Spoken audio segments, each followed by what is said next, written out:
بسم الله الحمد لله والصلاة والسلام على نبينا محمد وعلى آله وصحبه أجمعين.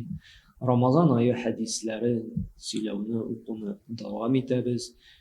Bunu dersimizde Tabarani jintanda gele turgan sahih hadisinin birisini okup getirbiz. Urazat tutuşunun duası kabul bula turgan şuna delil bularak hadiste Peygamber sallallahu aleyhi ve sellem etti.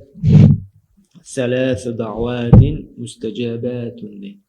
Üç kişinin duası deydi, cevapsız kalmazdı.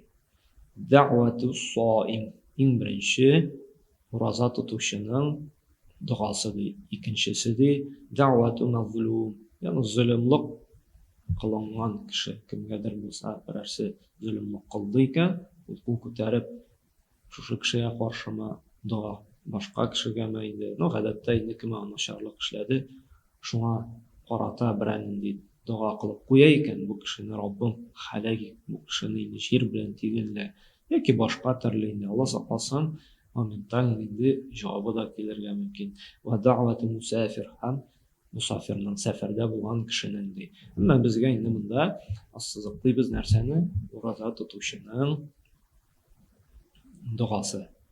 Biz endi bilamiz, ko'p kishilar og'iz ochib oldindan duo qiladilar. Shulay deydi. Ammo mana og'iz ochib oldindan tugul, roza tutuvchining duosina javob keladigan vaqti to'la bir kun bo'yi.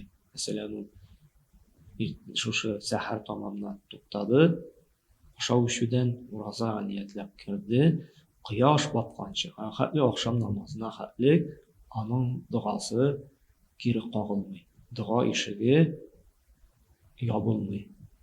Bu har vaqtda da duoda bo'ladi. Shunga ko'ra roza tutgan kishi shuning bilan baxtli.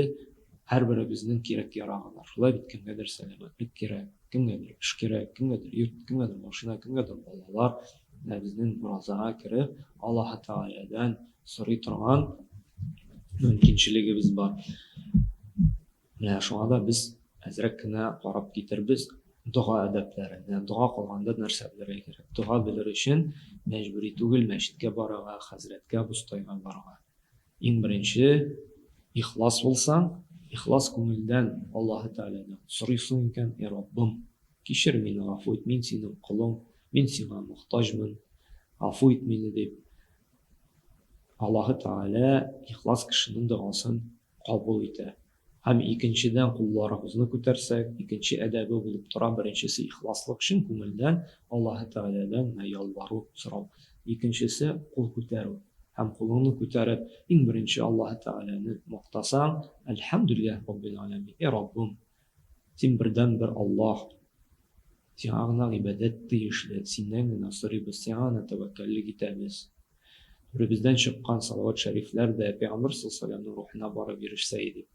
İkincisi salavat aytsak, demek qo'l ko'tardik, birinchi Allohni maqtasak, alhamdulillah deb, alhamdulillah robbil alamin deb, Peygamber sallallohu alayhi vasallam salavat aytsak, naringi gunohlarimizga istig'for qilsak, Robbim kechir meni, afv et. Ham o'zimizning kerak-yaroqlarimizni so'ray boshlaymiz, o'z tilimizda o'zimizga kerak-yaroqlarni ixlos ko'ngildan Alloh taolo hech shaksiz agarda endi bizning bu hozir uchinchi adabga ko'chirib, shu adablar, shu shartlar endi o'talsa Alloh taolo duomizni javobsiz qoldirmas. Ham uchinchi adabi unda bo'lsa halal rizq, halal kasb. Duomizga javob kelsin uchun bizning kasbimizda oshib turgan rizqimizda halal bo'lishi kerak. Agarda kasbimiz harom yo'l bilan topilgan ekan, Alloh taolo tiygan professiyalar bilan deylik, shulay Красный белыйлар русалкада эшләп йөрисең янда сатучы булып или шунда ташыйсың ди товар.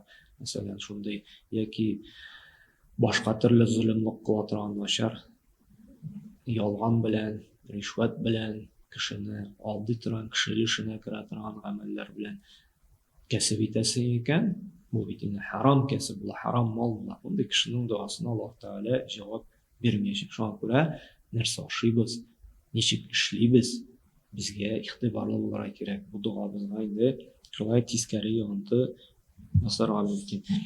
Ham to'rtinchisi, Alloh bilsa Alloh taoladan so'raganda tüplü bizning ishonish bo'larga kerak. Agarda endi biz shiklanib so'raymiz ekan Alloh taoladan, ey bersa beri, bilmasa yo'q endi deb. U vaqtda bizning shu Alloh bilan ilmimiz nachar degan so'z. Chunki Payg'ambar sollallohu alayhi vasallam aytgan narsa deydi Termiziy jiltida keladigan hadisda: "Udulloh va antum muqinuna bi ijabati." Allohdan shunday deb duo so'rag'iz, yaqin bilan, bir shiksiz Allohdan javob berashak deb. Ya'ni shiklanib tugul, berilmaykan, ishik bo'lar ekan deb. Chunki Payg'ambar sollallohu alayhi vasallamda ikkinchi bir hadisda aytadi, Buxoriy jiltida keladigan hadisda narsa deydi: Allohumma